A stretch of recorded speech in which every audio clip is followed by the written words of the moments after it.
So guys, welcome back, and as you can see here, we've got this engine beam. I swear you're only supposed to support things with this, but we're going to do something a little different. So as you can see, I've gone to the main hook point there, that's on this cover. I'm not sure whether that's a proper designated lifting point or not, but I'm going to use it. If it snaps, it'll just snap off. I don't think that's going to be connected internally anyway, unless it brings a casing with it. And then yeah, what we've done here is we've run the chain around the big alley piece coming off there. You can see there as well. Ran that around, that's now hooked up to that, everything's loose. This is brand new out the box, still need to tighten these up. So I'm going to get that sorted. I'm going to take the under tray off. I'm also going to get a jack under with some wood on the sump, so I can support the engine in two ways and hopefully get it shifted over here. As you can see, that mount, I've still got part of the old mount in there, and that's gone down and back, so we need to bring it forward and up. Now this beam, as you can see there, that's kind of set so that the middle lines up, well, you see the middle bolt hole there, so hopefully get it somewhere close, and if I have to take the weight with the jack and then rejig it, that is what it is. But yeah, about to mess about with this and some cardboard. This bit of floor is dry, some parts here, but that bit in. So yeah, and hopefully at some point today we're going to have some proper lavalier might show up and that kind of thing, so yeah, should have better audio. Do have a GoPro. I've got the proper tripod mount coming for it, so I'll be able to do some time lapse, because I do appreciate that a lot of my videos are, oh here, look at the problem, and then oh here, I fixed it. So yeah, thinking about the content side of things, but also I just do this bit for a bit of fun. I'm just glad it's not raining. So that's that. I'm gonna get this, like I said, assembled properly, but I've just got it in position loosely how I want it. And then yeah, let's try and get this engine back in its mount, and when that's back in its mount I can have a look in the spark plug holes, I can do all sorts. So as you can see, I've got this beam all sorted out now. I did go on that one, but that one's now very loose. And what we've got here is, I think it's a bit higher up than it needs to be, but we are looking at clearance for these aircon pipes. It's now no longer resting on that, so definitely the engine up. Coming down, we have support at the bottom on the sump. I know it's aluminium, so I don't want to be too harsh with it, but you can see this engine's still twisted back. Obviously that's going to fight me quite a bit, so now the plan is, if we can find one, is to now get a ratchet strap, get it around this piece, or stick a bolt back in and use the crash bar of the car to ratchet that back forward. You got things like all the drive shafts will be fighting it, the exhaust won't want to move, all that kind of stuff.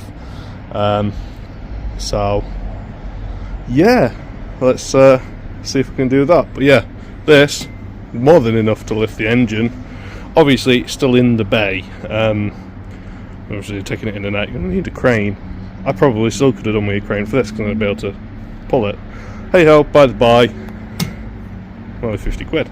So yeah, but you can see we're still a good, what, 6 inch away from where we need to be this way. So yeah, see if we've got a ratchet strap. So fighting off a bit of rain, a bit of injury, we have the engine now roughly back where it needs to be.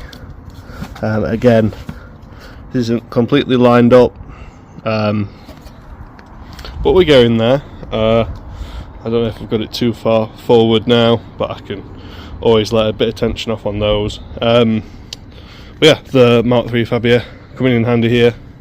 So if you didn't know, on the back of these I've got this little plastic trim, covers like a rear towing eye. So 2 ratchet straps, so this one's currently supporting the weight of the engine coming forward, that one's loosened off. This was the main one I pulled with, Just got longer, better connection. But yeah, this black one is now holding it where it is. And yeah, so that one there, and then it's blocked by this vacuum valve. Oh, and that one there. So yeah, so this engine bar coming very handy. So still got the jack under there, still supporting things, as you can see. Yeah, kind of where we're at. There's some creaks, moans and groans coming out of it. That's by the by. All I'm thinking now is to get these aircon pipes, these ones, off of the bulkhead there, and replace these whilst I can still take this mount out, get them ran where they need to be. So I think that's my next job. So before I run too far ahead, that's now that one bolt off of there. That was T27 back there. I was quite surprised at how loose it was, so we only need to nip that back up. When that goes on, I'm presuming the seals do most of the work there. So I'm going to start by removing this big one, this one that's bent. Yeah, so that's attached to the compressor itself, and that is a T45 just there. I do believe the smaller one, yeah, it's one that runs to the actual radiator there itself. The one that comes back off the condenser and to the rad is actually fine, and that was in the smush. So we'll leave that one, but yeah, I'm going to take that one off, the T45. I'm going to try and get this one out, which has got the sensor in it, but luckily, I mean, well, not luckily, but our sensor cable got smushed there, the connector, sorry, but the breaker's yard that I collected this pipe from, in the middle of nowhere, well, they just cut the wire. So all I have to do is splice that back in. I've got a free connector repair there. But yeah, so whilst I've got this as it is, and these pipes appear to be loose, that kind of thing, I am now going to, oh yeah, that pipe is knackered there. So that was what this was rested on and keeping the engine in the car. But yeah, so I'm going to get those out, get those replaced, loosely bolted back in, and then yeah, it's engine mount. Get that on, and I don't have to worry too much. Then I can start doing other bits. And that's it, guys. So I'll make this one quick because it is raining and I don't want to get this too much more wet. But we're back on. So the engine mount is in. I've just got that one bolt to snug up, but the rest are snugged up, so that's fine. But yeah, the engine is in where it needs to be. The aircon pipes are under that bit there. I'm not sure they're quite in the proper position it needs to be in yet, but I still need to bolt that up there as well. But yeah, cheers. So guys, testing out the new lavalier microphone as well.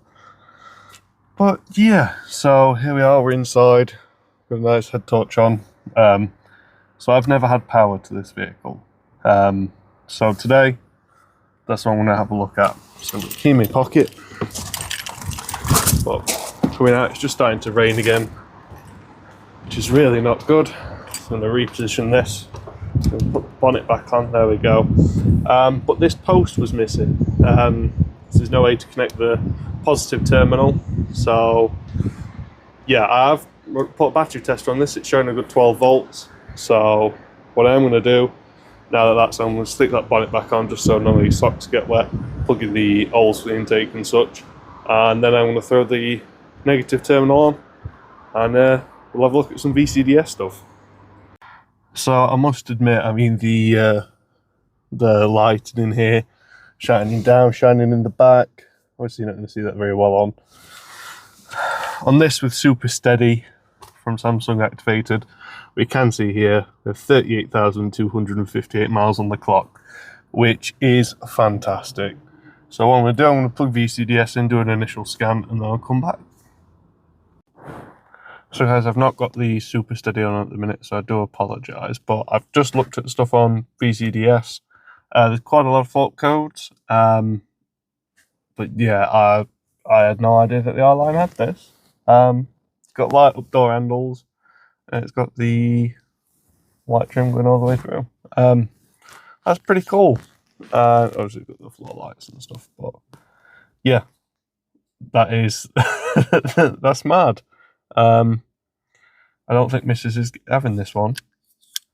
So I mean, that's the plan. She's got a Polo currently. Literally, it is the exact same as this, I guess. But yeah, well, the older version. Oh my god, it's got power folding mirrors and all. It literally just folded out. Yeah, okay. Yeah. I'm going to take the battery off this now, though. But yeah, what an eye opener. VCDS wise, basically, the car's very not happy. Pretty much every single list on there. So about that, took me a while to find it, but here we have the log. So we know it's an AW2QL. I've seen that on all the part numbers. But yeah, engine malfunction, brakes malfunction. It's quick to say which one's not malfunctioning, and that is the auto distance, and that's because it cannot be reached. So yeah, in terms of the car, the ECU, that kind of thing, car's very not happy. In terms of now externally, let's throw that head torch back on so we've got something to look at. In terms of externally, we are making good progress now that engine mount's back on.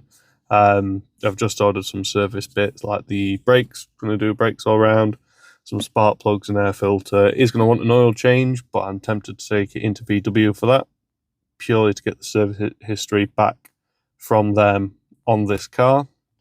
Because I'm expecting with 38,000 miles on the clock that it should have a full service history. And then yeah, we can kind of see what needs to happen from. Yeah, I had no idea that this had the lights there, which is now going to be interesting. I mean, I did get a GTI dashboard.